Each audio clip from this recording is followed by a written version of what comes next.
사무엘상 강의 23번째 시간으로 하나님의 구원이 임할 때라는 제목으로 말씀을 보겠습니다. 오늘 본문인 사무엘상 11장은 바로 앞에 나온 사무엘상 10장 27절에 나오는 불량배들의 그런 비아냥거리는 질문에 대한 답입니다. 사울이 왕이 되었을 때 하나님을 잘 믿지 않던 그런 불량배들은 사무엘상 10장 27절에서 다음과 같이 사울에 대해 비아냥거렸습니다. 이 사람이 어떻게 우리를 구원하겠느냐. 이들은 하나님이 행하시는 일을 알지 못했기 때문에 사울이라는 한 사람이 왕으로 세워지자 아니 저런 사람이 우리를 도대체 구원할 수 있겠어? 라고 이 사울을 왕으로 받아들이지 않았던 것입니다. 이스라엘은 꼭 구원이 필요한 상황이었습니다. 오늘 본문이 배경이 되는 이 사무엘상의 이야기는 사사기의 시대가 연장된 그런 상황이죠. 사사기 내내 이스라엘 백성들은 외적의 침입, 고통으로 말미암아 늘 하나님께 부르짖고 구원을 요청하였고요. 그리고 하나님은 사사들을 보내 그들을 구원해 주셨습니다. 근데 그 사사들은 임의적이고 계속적이지 않았기 때문에 그들은 이방의 왕과 같은 왕을 구했던 것이고요.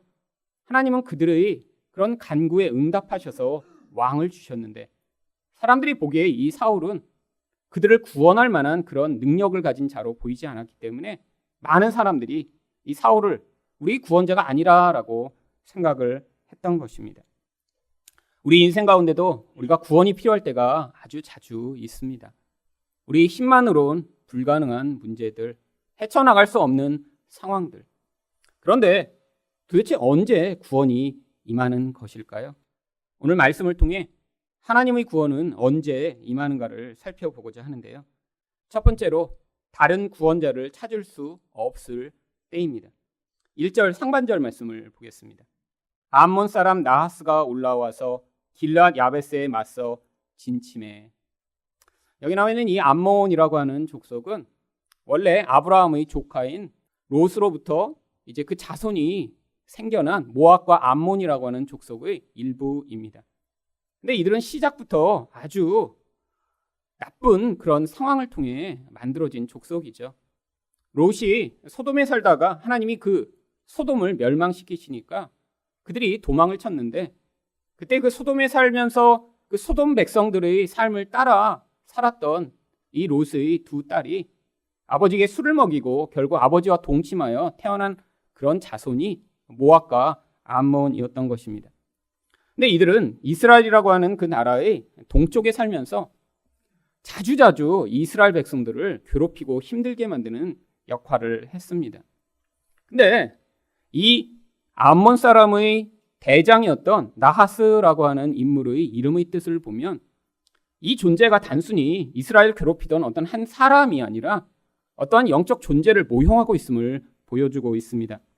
여기 나와 있는 이 나하스라고 하는 단어는 성경에서 흔히 사탄이라고 번역되는 뱀을 뜻하고 있습니다. 결국 뱀과 같은 어떤 존재가 이 하나님의 백성 근처에 거주하며 이 하나님 백성들을 위협하고 있는 상황이요.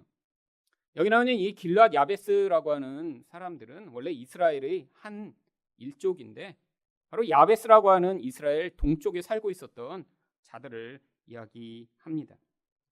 우리 인생 가운데도 이렇게 뱀과 같은 마귀와 같은 영적 존재들이 또 그들의 노예된 사람들을 통해 우리를 공격하고 힘들게 하는 그런 상황들이 자주 벌어집니다. 그런데 이런 상황이 벌어질 때 이것이 우리의 힘으로 해결할 수 있고 또 그 문제를 쉽게 이겨나갈 수 있으면 그것이 문제가 아니겠죠. 그런데 이 야베스 사람들은 그것들을 이길 능력을 갖고 있지 못했습니다. 그래서 1절 하반절에 그들이 이렇게 반응합니다. 야베스 모든 사람들이 나하스에게 이르되 우리와 언약하자 그리하면 우리가 너를 섬기리라. 언약이라고 하는 것은 약속을 하고 앞으로 우리가 이렇게 많은 조공을 바치겠다라고 하는 그 약속을 이야기합니다. 우리가 너희 종이 될 테니까 제발 우리를 공격하지 말아달라라고 지금 싸움도 하기 전에 이들이 자신들의 능력과 이 나하스의 능력을 비교해 본 뒤에 그들이 그냥 처음부터 항복을 한 것이죠. 세상 힘으로 도저히 싸움을 해서 이길 수 없는 상황이 벌어졌던 것입니다. 그런데 이렇게 항복을 하고 조공을 바치겠다고 했는데 2절에서 나하스가 어떻게 이야기를 했나요? 암몬 사람 나하스가 그들에게 이르되 내가 너희 오른 눈을 다 빼야 너희와 언약하리라. 내가 온 이스라엘을 이같이 모욕하리라. 아니, 항복하고 조공을 바치겠다는데 그걸로 만족하지 못합니다. 사람들이 오른쪽 눈을 다 빼버리겠대요. 아니, 왜 하필이면 오른쪽 눈을 뺄까요? 고대에는 이제 칼과 방패를 가지고 전쟁을 했습니다. 방패는 주로 왼손에 들었죠. 왼손에 방패를 들면 이 왼쪽 눈이 가려지는 경우가 많았다라고 합니다.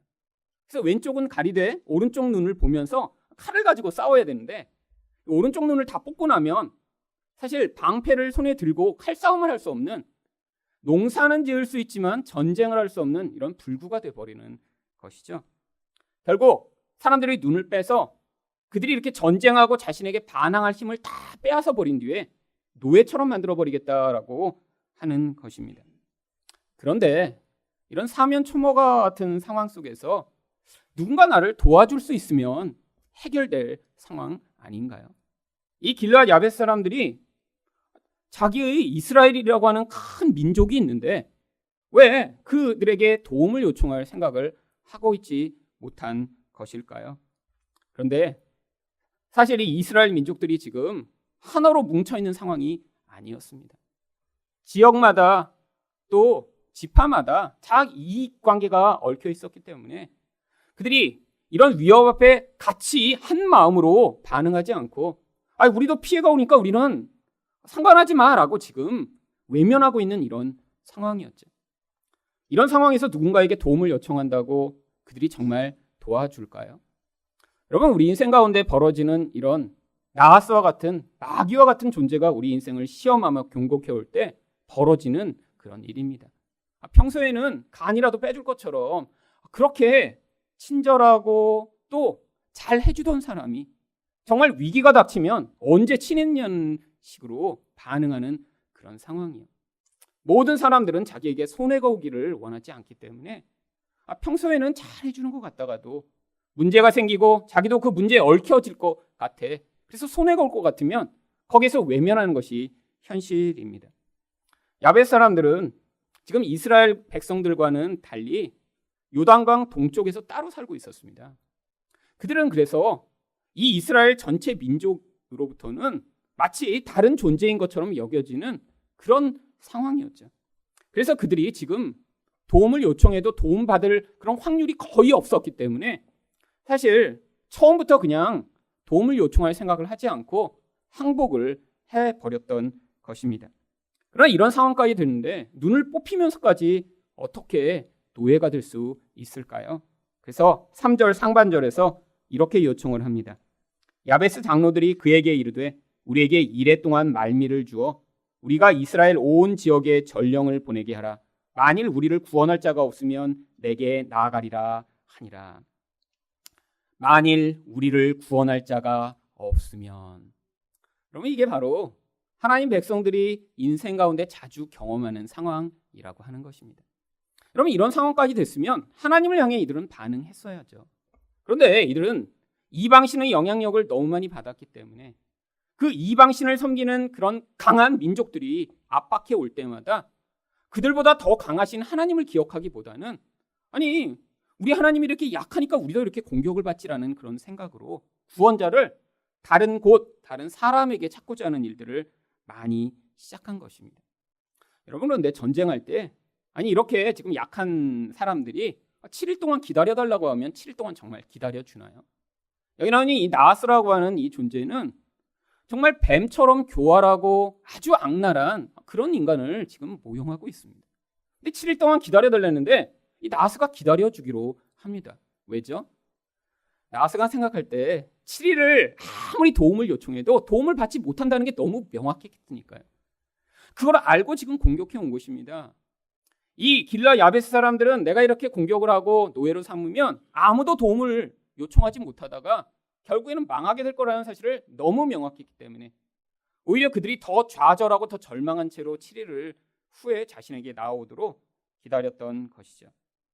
그런데 여러분 이 상황들을 그래서 이스라엘 전 지파에 알렸더니 어떤 상황이 벌어졌나요? 4절입니다. 이에 전령들이 사울이 사는 기브아에 이르러 이 말을 백성에게 전하매 모든 백성이 소리를 높여 울더니. 여러분 사람들이 왜 소리를 높여 울었을까요? 사실 도와주기 싫었고요. 또 이 상황에서 그들이 볼 때도 이 암몬 족속과 싸워서 도대체 구원할 수 있는 그런 상황이 없다라는 것을 그들이 너무 명확하게 알았던 것입니다.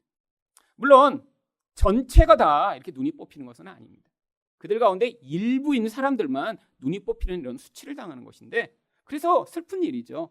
하지만 아직은 도와줄 마음이 없는 거예요. 아니 이게 정말로 슬프고 정말 내 자신이 그런 고통을 당하는 것이라면 여기에서 정말 힘을 합쳐 싸워볼 생각을 해야 되는데 아이들은 이제 큰일 났다 할 수 없지 뭐 그러면서 아유 저렇게 그냥 불쌍하게 당하니 어떡해 라는 마음으로 소리를 높여 울었던 것이죠.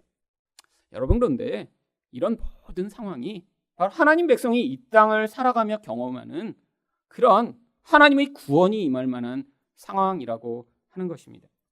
첫 번째로 어떤 상황이죠?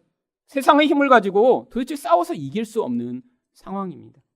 또한 그래서 내가 항복을 하려고 했더니 도대체 이제는 항복도 할 수 없고 오히려 수치와 모욕을 당하는 그런 상황이고요. 그래서 주변에서 누군가 나를 도와주어서 이 상황을 모면하면 좋겠는데 아무도 도와줄 사람이 없는 이런 상황이에요. 그럼 만약에 어떤 사람이 이런 상황을 지나가고 있으면 여러분 보실 때 그를 어떻게 바라보실까요? 참 불쌍도 하지. 아니 어떻게 저런 상황에서 아무도 도와줄 사람이 없지? 아니 어떻게 저렇게 정말 무력할 수밖에 없지라고 생각하겠지만 그러면 영적으로 보면 하나님의 백성들 가운데 이런 상황은 하나님의 구원을 경험하게 되는 놀라운 기회가 되는 것입니다. 여러분 성경에서 그래서 자주자주 하나님 백성들은 이런 상황들을 경험합니다. 자기 힘으로는 도저히 해결할 수 없는 상황이요. 주변에서 아무런 도움을 요청할 사람이 없는 상황이요. 그런데 그런 때마다 하나님이 개입해 오셔서 하나님 백성을 구원해 나가심으로 말미암아 우리 하나님이 어떠신 분이신가를 우리에게 가르쳐 주시고 또한 심지어는 세상의 이런 마귀와 같은 악한 존재 또한 하나님 백성의 구원을 위해 어떻게 사용하고 계신지를 우리에게 가르쳐 주시고자 하는 것입니다. 우리 주변에 이런 악인과 같은 자들이 항상 존재하기 마련이에요. 왜요? 인간은 자기 욕심과 두려움 때문에 다른 사람이 잘 되는 것을 그냥 눈뜨고 보지 못합니다. 누군가 내가 원하는 것들을 가지고 있으면 거짓말을 하건 속이건 간에 반드시 그것을 빼앗아 나의 것으로 가지고 싶어하는 것이 모든 인간의 속성이죠. 그런데 하나님은 하나님 백성의 인생 가운데 개입해 오셔서 이런 정글과 같은 세상 속에서도 하나님이 뜻하시고 원하시는 것들을 만들어 가심으로 말미암아 결국 구원이 우리로가 아니가 하나님으로만 말미암아 나타나는 것임을 우리에게 가르쳐 주시고자 하시는 것입니다. 두 번째로 하나님의 구원은 언제 임하나요? 하나님의 영이 임할 때입니다. 5절 말씀입니다. 마침 사울이 밭에서 소를 몰고 오다가 이르되 백성이 무슨 일로 우느냐 하니 그들이 야베스 사람의 말을 전하니라. 사울은 앞장에서 왕이 됐습니다. 근데 지금 그 다음 장에 사울이 뭘 하고 있죠? 지금 밭에서 소를 몰고 밭을 갈고 있어요. 여러분 왕이 취미생활로 밭을 갈고 있는 것일까요? 여러분 지금 왕정이 세워지긴 했는데 사람들이 사울을 왕으로 인정하지 않고 있는 거예요. 왜죠? 사울은 키가 크고 잘생긴 청년입니다. 그런데 사람들이 볼 땐 시골 총각에 불과해요. 왕이라고 세워졌어요. 그런데 그래서 왕이 됐으면 네가 뭐를 할 수 있는데? 여러분 이런 지금 시각으로 사울을 보고 있으니까 자기도 지금 자기가 어떻게 될지 모르는 거예요. 그래서 자기 집에 돌아가 지금 밭을 갈고 있는 것입니다. 왕이 됐는데. 여러분 그런데 사울이 사람들이 울고 있는 것을 보며 물어봅니다. 왜 우느냐? 왜 우느냐? 그때 사람들이 이 모든 상황들을 이야기할 때 어떤 일이 벌어졌나요? 6절입니다. 사울이 이 말을 들을 때 하나님의 영에게 크게 감동되매 그의 노가 크게 일어나. 여러분 그때 하나님의 영이 임합니다. 사울은 두려움이 많은 사람이에요.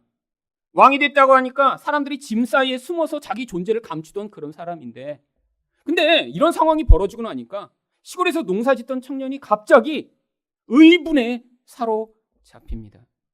여러분, 하나님의 영이 임했다는 게 무엇을 의미하나요? 하나님이 오셔서 하나님 마음을 알게 해주셨다는 거예요. 하나님이 옳은 것, 하나님이 잘못됐다라고 생각하는 그 구분을 마음에 느끼고 알며 하나님의 능력을 덧입게 되었다는 것을 이야기하는 것입니다. 여러분, 하나님 백성이 이렇게 지금 모욕을 당하고 있어요. 그것을 하나님이 어떻게 보고 계신 것이죠? 바로 그 성령이 임해 이 사울의 마음 가운데 내가 그것에 대해 이렇게 분노한다라는 것을 사울의 마음 가운데 느끼도록 해 주셨던 것입니다. 여러분, 결국 하나님의 일은 하나님의 영이 임해야 가능한 것입니다. 왜죠? 여러분, 하나님의 일이 우리를 어떤 육체적인 부분에서의 변화를 위한 개입이 하나님의 일인가요? 아닙니다. 이런 눈에 보이지 않지만 마귀적 영향력이 강력한 세상 속에서 죄에 매여 있는 자들이 그 죄 가운데 구원을 받는 것이 바로 하나님의 구원의 일인데, 이 모든 것은 성령이 아니고는 불가능하기 때문이죠. 그래서 심지어는 하나님이신 예수님조차도 바로 성령의 충만함으로 이런 구원을 베푸십니다. 사도행전 10장 38절 말씀을 보시면 하나님이 나사렛 예수에게 성령과 능력을 기름 붓듯 하셨음에 그가 두루 다니시며 선한 일을 행하시고 마귀에게 눌린 모든 사람을 고치셨으니 이는 하나님이 함께 하셨습니다. 여러분, 예수님에게도 심지어는 이런 하나님의 영으로 말미암는 기름 부음이 임해야 마귀에게 눌리고 노예된 자들을 구원하시는 그 놀라운 능력을 발휘하실 수 있다라고 하는 것이죠. 여러분, 바로 그래서 하나님이 지금은 우리 모두에게 예수 믿는 자마다 성령을 주신 것입니다. 여러분, 하나님이 행하시는 가장 구원이 놀라운 일이 무엇인가요? 아프던 사람이 아프지 않은 것인가요? 아닙니다. 여러분, 아프던 사람이 아프지 않는다고 해서 그 사람의 삶이 변화되나요? 아니에요. 어떤 사람은 아프던 사람은 계속 아파야 될 사람도 많더라고요. 예전에 어떤 집사님을 만났는데 자기 남편이 너무 낚시를 좋아하고 그러는데 다치신 거예요.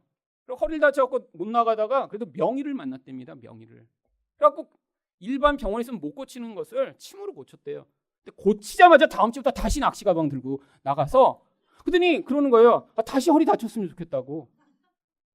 여러분, 그런 죄 가운데 빠져 있는 자가 어쩌면 정말 거기서 회복되는 것이 무조건 그런 육체적인 건강만을 얻는 것이 회복인가요? 여러분, 마음이 바뀌지 않은 채로 돈이 많아지면 어떤 일이 벌어지나요? 그 돈을 가지고 자기의 탐욕을 위한 도구로밖에 삼지 않습니다. 여러분, 그래서 하나님이 이런 영적으로 노예된 자들을 우리 마음에서부터 구원시켜 주시기를 원하시기 때문에 우리에게 성령을 지금 부어주신 거예요. 여러분, 그래서 우리 삶 가운데 바로 이렇게 매여 있는 부분, 하나님을 온전히 의존하지 못하는 부분, 여전히 하나님이 우리 구원자가 되신다는 건 머리로는 아는데 삶의 상황 가운데 내 친구가, 내 아버지가, 아니 어떤 사람이 나를 도대체 도와줄 수 있지라고 사람을 향해 손을 뻗치고 있는 이런 교만한 인생들 가운데 성령으로 우리 마음 가운데서 우리를 붙들어 주시며, 아니야, 네가 정말로 바라야 할 구원자는 그런 눈에 보이는 사람이나 세상의 힘이 아니라 바로 하늘에 계신 하나님이시라는 사실을 우리 인생 가운데 가르쳐 주시고자 하는 것입니다. 여러분, 오늘 사울은 이렇게 놀라운 성령의 능력을 덧입어 이런 의분을 가지고 사람들을 구원하는 구원자의 역할을 합니다. 근데 안타깝게 성경에서 이 사무엘상에 사울이 구원자의 역할을 한 건 바로 이곳 한 번밖에 없습니다. 왜죠? 사실 사울은 마음의 그릇이 준비되지 않았어요. 여러분, 사울과 다윗이 다른 점이 무엇인가요? 여러분, 사울은 고난을 통해서 그 마음 중심 가운데 있는 자기 중심적 속성, 세상의 힘을 의존하는 그 마음의 교만이 깨어지지 않았기 때문에 나중에 이런 승리를 얻은 것이 그에게 오히려 더 악재가 됩니다. 여러분, 이런 승리를 얻었지 않았다면 사울이 어떻게 살았을까요? 아마 자기 존재를 두려워하며 사람들 앞에서 그 힘을 가지고 무엇인가 하지 못하니까 사람들 눈치도 보고 어떤 상황 가운데 나는 이렇게 약하지라고 생각하고 살았을 텐데, 이런 놀라운 승리를 한 번 했더니 그 다음에는 자기가 가장 높은 자리에 서서 자기와 경쟁하는 어떤 존재라도 다 죽이고 싶은 그런 악마와 같은 마음을 가지고 살기 시작했던 것이죠. 그럼에도 불구하고 하나님은 이제 이 이스라엘 가운데 왕정이 시작되어야 하기 때문에 그래서 이 사울에게도 기름을 부어 이런 하나님의 놀라운 구원의 일을 시작하셨던 것입니다. 그때 이렇게 의분에 사로잡혔던 사울이 한 일이 무엇이냐면 7절 상반절입니다. 한 결의의 소를 잡아 각을 뜨고 전령들의 손으로 그것을 이스라엘 모든 지역에 두루 보내어 이르되 누구든지 나와서 사울과 사무엘을 따르지 아니하면 그의 소들도 이와 같이 하리라. 왜 각을 떴을까요? 시각적으로 사람들에게 두려움을 주기 위해서입니다. 그런데 사람들에게 뭐라고 그 전쟁의 자리로 나오라고 초대를 했냐면 바로 너네들이 재산에 이렇게 손해를 줄 것이라고 협박을 하죠. 그런데 이게 통합니다. 여러분, 사람들은 다 지금 두려워서 전쟁에 못 참여하는 거예요. 가면 죽을까 봐요. 나도 저렇게 눈이 뽑히면 어떻게 하지? 지금 다 서로 자기 이익을 챙기며 두려워하고 있는 상황이에요. 그런데 여러분, 이 두려움을 어떻게 이길 수 있나요? 바로 하나님의 두려움이 임해야 이 모든 두려움을 이깁니다. 여러분, 세상 힘을 이기는 것, 여러분, 우리가 돈을 더 많이 가지면 세상에 돈 때문에 힘들어하는 그 고통을 우리가 벗어날 수 있나요? 아니, 권력을 가진 사람 때문에 힘든데 그 권력을 가진 사람보다 더 높은 자리에 가면 그러면 그 권력이 가져오는 그 어려움을 이길 수 있나요? 아니에요. 여러분, 하나님 백성이 이 모든 세상에 대한 두려움을 이길 수 있는 유일한 방법은 눈에 보이는 세상보다 강하신 우리 전능하신 하나님을 두려워하는 것입니다. 여러분, 그래서 성경에서 계속해서 여호와를 경외하라라고 이야기를 하고 있는 것이죠. 여러분, 경외가 무엇인가요? 우리 하나님의 능력을 알기 때문에 그분이 얼마나 크신지, 얼마나 거대하시고 강하신 분이신지 알기 때문에 그 강력한 힘에 대한 반응을 하는 것을 경외라고 이야기를 하는 것입니다. 여러분, 하나님을 경외하지 않으면 우리는 늘 세상을 두려워하게 돼 있어요. 하나님을 경외하지 않으면 사람을 두려워하게 돼 있어요. 하나님을 경외하지 않으면 미래를 끊임없이 두려워하며 살게 되어 있습니다.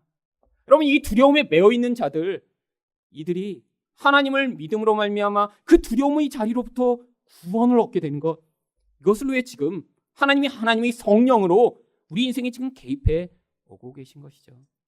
여러분, 그래서 여러분, 성령을 더 충만하게 부어달라고 기도하셔야 됩니다. 하나님, 저는 두려워하는 게 많습니다. 하나님, 제가 나이가 들어서 더 아프면 어떻게 하죠? 하나님, 내가 나이가 들었는데 내가 이렇게 만들어 놓은 이 모든 것들이 다 사라져버리면 어떻게 하죠? 하나님, 미래에 이런 재난이 닥쳐서 무슨 일이 벌어지면 어떻게 하죠?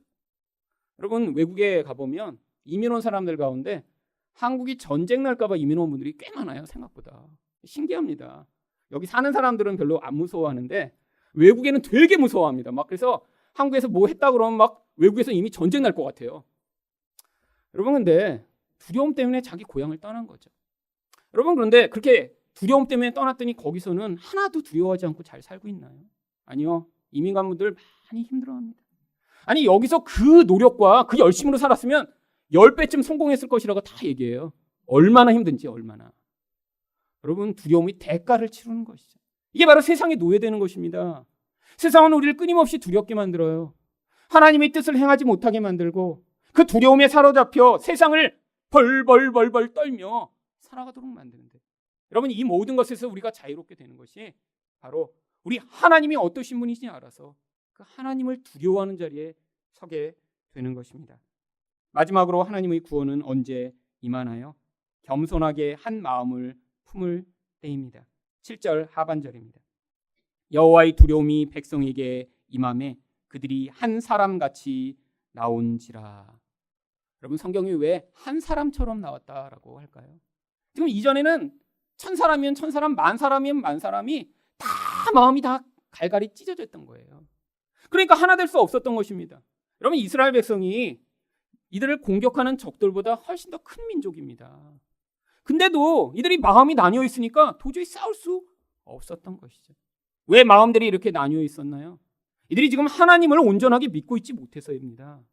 세상의 힘을 가지고 자기들을 바라보고 적들을 바라보니까 거기서는 지금 벌벌 떨며 마음이 다 나뉘어 있던 거죠.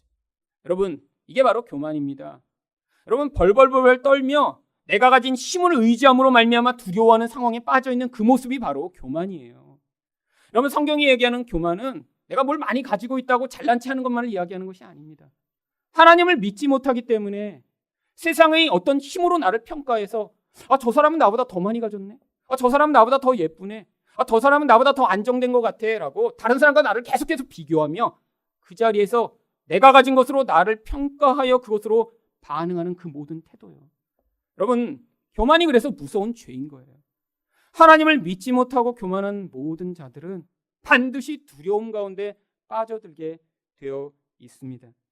여러분, 그래서 하나님이 이 모든 과정을 통해 우리가 하나님을 믿는 믿음으로 하나 되기를 원하시는 거예요. 여러분, 친목 모임에 가도 여러분 사람들이 이렇게 하나 되는 거 되게 쉬운 것처럼 보여요. 여러분, 낚시 좋아하는 분들 이렇게 모인 데 가보세요. 낚시라고 하는 그 하나의 정말 취미로 한 마음 된 것 같아요. 여러분, 그런데 그 마음이 정말로 인간을 이렇게 하나 되게 만든 마음인가요? 아니에요. 거기도 이익관계가 얽히는 순간 그 하나 되면 금방 깨져버립니다. 왜요? 여러분, 인간이라는 존재는 끊임없이 이렇게 자기와 이익관계를 같이 할 수 있는 사람들을 찾아서 공동체를 만들거든요. 여러분, 그런데 이런 세상의 원리에서 벗어난 유일한 공동체가 교회입니다. 여러분, 이 교회가 여러분 뭐 월급으로 이 교회에 이렇게 모이나요? 아니 미모로 이렇게 교회를 이렇게 모으나요? 아니 키로 모으나요? 저보다 키 큰 분들은 이 교회 딴 교회 이렇게 가셔야 되나요? 아닙니다. 여러분, 그런 기준이 하나도 없어요, 솔직히. 여러분, 키 큰 분도 와도 되고요, 키 작은 분도 괜찮습니다. 여러분, 돈이 많으셔도 되고요, 없어도 괜찮아요. 남자도 괜찮고 여자도 괜찮고 나이도 상관없어요. 여러분, 이상하죠? 왜 하나님이 이렇게 우리를 다 다양하게 모으신 건가요? 그래서 어떤 분들은요, 이렇게 너무 다양하니까 교회가 힘들다라고 얘기를 해요. 사실 제가 그 말에 이 교회를 개척할 때 유혹을 받았습니다. 제 후배가 저보다 먼저 개척을 했는데 그 후배가 그러는 거예요. 형, 이렇게 이 교회를 했는데 자기보다 어린 사람이 오니까 훨씬 쉽다는 거예요. 자기보다 나이 분들이 오면 이 교회가 굉장히 어렵대. 그러니까 형은 이 시작할 때 형보다 나이 분들이 오면 굉장히 퉁명스럽게 해서 교회를 떠나도록 하라는 거예요. 그래서 교회에 남는 사람들이 자기보다 어린 사람이 있어요. 이렇게 뭘 하고 결정하는데 되게 편하지, 나이 분들이 왔다가는 큰일 난다는 거예요. 그래서 그때 들어보니까 그런 것 같아요. 왜냐면 제가 어른 목회를 한 번도 안 해봤거든요. 근데 저도 두려움이 많았어요. 이 어리신 분들이 오면 감나라 배나라 그러고 막 이렇게 하면 어떡하지? 근데 그 얘기를 딱 듣는데 유혹이 된 거예요. 유혹이. 하지만 유혹만 받았습니다. 실행을 안 하고요. 그랬더니 무슨 일이 벌어졌나요?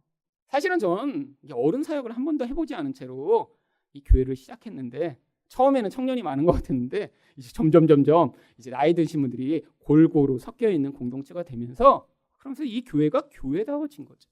여러분, 교회다워진다는 게 뭔가요? 하나님만을 두려워하고 하나님만을 믿는 사람들이 모인 공동체, 그게 바로 교회다워진 공동체인 것입니다. 여러분, 교회가 교회다워짐을 잃어버릴 때 어떤 일이 벌어지나요? 지역별로 모여요.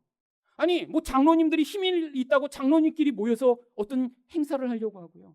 아니 그 안에서 무슨 여전도회라고 모여서 거기서 우리들이라고 자기들의 그런 이익을 도모하기 시작할 때 교회다움을 잃어버리게 되는 것입니다. 여러분, 이 교회가 그래서 우리가 다 그 복음이라고 하는 근거 위에 서야 되는 거예요. 복음이 무엇인가요? 어떤 다른 것도 우리 하나님을 믿는 그 믿음을 대체할 수 없음이 복음입니다. 여러분이 자랑할 게 예수 그리스도 한 분밖에 없다라는 거예요. 여러분이 아무리 많은 힘을 가지고 계셔도, 아무리 잘난 분이어도 그게 여러분이 자랑이 돼서는 안 되는 것입니다. 여러분, 그건 세상에서의 자랑이죠. 여러분, 교회에서는, 성도들 사이에서는 우리가 가진 것이 아니라 유일한 자랑거리인 예수 그리스도만을 자랑한 자들이 모인 그 공동체가 바로 교회다워진 공동체이며 하나님을 겸손하게 섬기는 공동체로, 바로 이런 공동체를 통해 하나님은 놀라운 하나님의 일을 행해 나가시는 거예요. 여러분, 교회가 아무리 크면 뭐합니까? 아니 수십만 명이 모이면 뭐합니까? 그렇게 많은 사람들이 모여 이런 한 마음을 품지 못하면 그건 교회로서의 하나님 나라의 영향력을 미칠 수 없는 거예요. 여러분, 그래서 우리 교회를 위해 기도하셔야 됩니다. 하나님, 적은 인원이 모여도 이렇게 우리가 한 마음을 가진 복음 안에 하나 된 공동체 되게 하여 주시옵소서. 다른 것 자랑하지 않고 예수 그리스도만 자랑하는 공동체 되게 하여 주시옵소서. 여러분, 우리가 이렇게 한 마음으로 예수를 믿을 때 하나님이 이 작은 공동체를 통해서도 놀라운 하나님 나라의 영향력들을 행해 나가실 것입니다. 여러분, 바로 이렇게 하나님이 일하신 증거가 오늘 8절에 나옵니다. 사울이 베색에서 그들의 수를 세어보니 이스라엘 자손이 30만 명이요 유다 사람이 3만 명이더라. 여러분, 소 잘라서 보냈더니 33만 명이 모입니다. 근데 여기에 왜 유다 사람들만 따로 이렇게 3만 명을 셌을까요? 바로 이 다음에 이제 유다 지파로 말미암아 이제 다윗이라고 하는 새로운 왕이 세워지기 때문에 이제 그 유다 지파가 이 모든 일 가운데 아주 중요한 일을 하고 있음을 일부러 지금 보여주고자 한 것이죠. 그래서 이들이 이렇게 모이고 나니까 그제서야 길르앗 야베스 사람들에게 전가를 보냅니다. 9절입니다. 우리가 와 있는 전령들에게 이르되 너희는 길르앗 야베스 사람에게 이같이 이르기를 내일 해가 더울 때 너희가 구원을 받으리라. 여러분, 이제야 구원이 임하는 것이죠. 전령들이 돌아가서 야베스 사람에게 전하매 그들이 기뻐하니라. 여러분, 하나님이 행하신 이 구원이 임할 때 우리에게 진정한 기쁨이 있는 것입니다. 여러분, 우리 인생 가운데 우리가 경험해 나가는 것이 바로 이것이죠. 여러분, 기도하셔야 됩니다. 하나님으로 말미암는 이 구원 소식을 듣고 우리가 기뻐하는 인생 되게 하여 주시옵소서. 여러분, 근데 놀라운 사실이 무엇인 줄 아세요? 왜 이 성경의 말씀을 우리에게 복음이라고 이야기하고 있는 줄 아세요? 바로 이 궁극적 승리, 모든 죄와 사망과 원수 마귀로부터의 궁극적 승리가 이미 예수 그리스도로 말미암아 이루어져 있기 때문입니다. 여러분, 이 땅에서 우리 한두 번 실패할 수 있어요. 여러분, 그런데 궁극적 승리가 우리에게 약속되어 있다면 그러면 우리가 이 상황 가운데 실패하는 것 두려워하지 않을 수 있죠. 솔직히 지금 오늘 아침에 벌어지고 있는 이 컬링 결과가 어떻게 됐는지 무척 궁금합니다. 그저께 일본이랑 할 때 제 온몸에 이렇게 너무 긴장을 해서 피가 안 돌면서 몸이 차지는 거예요. 나중에 질까 봐. 여러분, 근데 제가 지금 결과를 모르니까 그렇죠. 이제 알고 오신 분도 계시겠지만, 여러분, 제가 만약에 결과를 알고 있어요. 그래서 금메달이야, 은메달이야 이렇게 알고 있으면 여러분, 그 긴장할까요? 중간에 1대4로 쳐? 아니죠. 여러분, 우리는 이미 다 답을 가지고 있어요. 우리 인생의 궁극이 무엇인가요? 여러분, 승리입니다. 왜? 예수 그리스도가 승리하셨으니까요. 여러분, 마귀로부터 우리를 구원해 주셨고요. 죄로부터 구원해 주셨고요. 죽음으로부터 우리를 구원해 주셨어요. 근데 그 결과가 주어지고 그 다음에 우리는 1라운드에서는 실패할 수 있고요. 2라운드에서는 조금 점수를 얻을 수도 있고요. 그러다가 3라운드에서 다시 실패할 수도 있죠. 그런데 마지막이 이런 놀라운 승리로 우리에게 주어져 있기 때문에 바로 이 하나님의 말씀이 우리에게 기쁜 소식인 복음인 것입니다. 여러분, 그래서 우리 인생 가운데 한 가지 상황과 사건으로 말미암아 우리가 슬퍼하거나 좌절할 필요가 없는 거예요. 여러분, 한 번 실패할 수 있습니다. 아니, 2번 실패할 수도 있어요. 그런데 예수가 승리하신 그 승리로 말미암아 우리에게 궁극적 승리가 약속되어 있기 때문에 여러분, 그 상황으로 우리가 슬퍼하며 좌절하지 않아도 되는 것이죠. 여러분, 그래서 10절에서 길르앗 야벳 사람들이 적들을 향해 당당하게 이야기합니다. 야벳 사람들이 이에 이르되 우리가 내일 너희에게 나아가리니 너희 생각에 좋을 대로 우리에게 다 행하라. 여러분, 이 말을 하는 이 야벳 사람들은 얼마나 담담했을까요? 두려워 떨며 정말 내일이면 어떻게 될까라는 것이 아니라 그래, 니네 하고 싶은 대로 해봐. 하지만 못할걸? 이런 마음으로 지금 나가서 당당하게 얘기한 거예요. 근데 결과가 어떻게 주어집니까? 11절입니다. 이튿날 사울이 백성을 3대로 나누고 새벽에 적진 한가운데로 들어가서 날이 더울 때까지 암몬 사람들을 치매 남은 자가 다 흩어져서 둘도 함께 한 자가 없었더라. 여러분, 새벽에 구원이 임합니다. 여러분, 성경에서 바로 이 새벽의 시간, 보케르라고 하는 이 시간이 어둠이 사라지고 빛이 시작되는 바로 그때를 이야기해요. 근데 성경에서 이 새벽의 시간이 바로 하나님의 구원이 임하는 시간인 것입니다. 우리 인생 가운데도 어둠이 가득할 때가 많아요. 여러분, 이 나스라고 하는 이런 뱀과 같은 인간이 우리를 배신하고 힘들게 할 때 반드시 경험하게 되어 있죠. 여러분, 우리 인생 가운데 많은 어려움과 고통들을 경험한 그 어둠의 시간 가운데 하나님이 이렇게 성령으로 말미암아 우리를 구원하시는 날이 반드시 찾아온다라고 하는 것입니다. 여러분, 이 구원의 이야기가 그래서 여기에 기록된 거예요. 여러분, 하나님의 구원이 언제 임하는지 궁금하시죠? 힘든 상황들을 지나실 때마다 언제 빛이 다시 찾아올지 고민되시죠? 여러분, 우리가 정말 우리 다른 모든 구원자를 내려놓았을 때 그때 구원이 임합니다. 우리가 성령으로 충만하게 돼요. 그 하나님의 영의 인도함을 받을 때 구원이 임하게 되고요.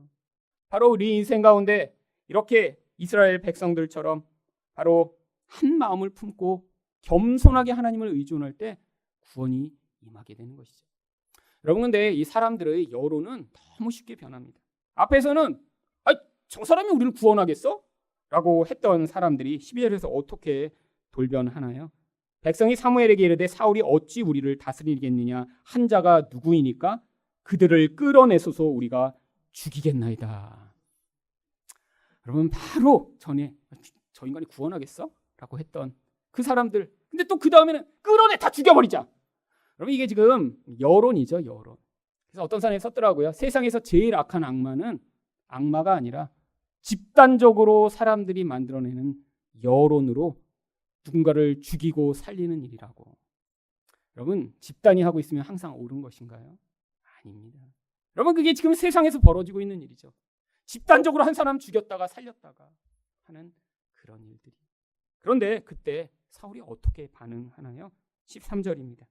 사울이 이르되 이날에는 사람을 죽이지 못하리니 여호와께서 오늘 우리 이스라엘 중에 구원을 베푸셨음이니이다. 여러분, 사울이 처음이자 마지막으로 하나님이 구원하셨다라고 인정하는 바로 그 순간입니다. 여러분, 바로 이 일을 위해 하나님이 이런 상황을 만드신 거예요. 우리 하나님이 구원하셨다. 다른 어떤 것도 아니고 우리 하나님이 구원하셨다. 여러분, 우리 인생이 바로 이것들을 찬양하는 인생으로 지금 지어져 가고 있는 것입니다. 여러분 인생 가운데 그래서 이런 어려운 상황, 어둠의 상황을 지나실 때마다 하나님 저를 구원하여 주시옵소서. 여러분들이 그 고백을 하며 기다리실 때 그 어둠이 지나고 새벽이 오는 그 순간에 여러분들이 이런 찬양을 하실 수 있는 것이죠. 그제서야 14절과 15절에서 이제 이 왕정 제도를 사무엘이 다시 새롭게 합니다. 사무엘이 백성에게 이르되 오라 우리가 길갈로 가서 나라를 새롭게 하자. 모든 백성이 길갈로 가서 거기서 여호와 앞에서 사울을 왕으로 삼고 길갈에서 여호와 앞에 화목제를 드리고 사울과 이스라엘 모든 사람이 거기서 크게 기뻐하니라. 여러분, 바로 이 장면이 앞으로 우리가 경험하게 된 일을 모형으로 보여주고 있습니다. 여러분, 이 땅에서 우리는 늘 두려워해요. 이런 나사와 같은 그런 존재로 말미암아 벌벌 떠는데 예수의 승리를 경험합니다. 근데 나중에 어떻게 된다고요? 지금은 우리도 가끔씩 헷갈려요. 예수님이 왕인 것 같다 이렇게 고백할 때도 있죠. 근데 세상에 가면 아니야. 우리 사장님이 왕인 것 같아. 이 회사에서는 이렇게 고백할 때 자주 있죠. 여러분, 그런데 마지막 순간에 어떻게 된다는 거예요? 우리 예수님만이 왕이십니다라고 우리가 다 모여 거기에서 예수 그리스도만을 우리 유일한 구세주로 높이게 되는 바로 그날이 우리에게 기다리고 있는 것입니다. 여러분, 이런 위협당하고 두려워하는 상황들을 지나실 때마다 하나님으로 말미암아 임하는 그 놀라운 구원을 경험하심으로 나중에 예수 그리스도만을 여러분의 유일한 왕으로 높이시는 여러분 되시기를 축원드립니다.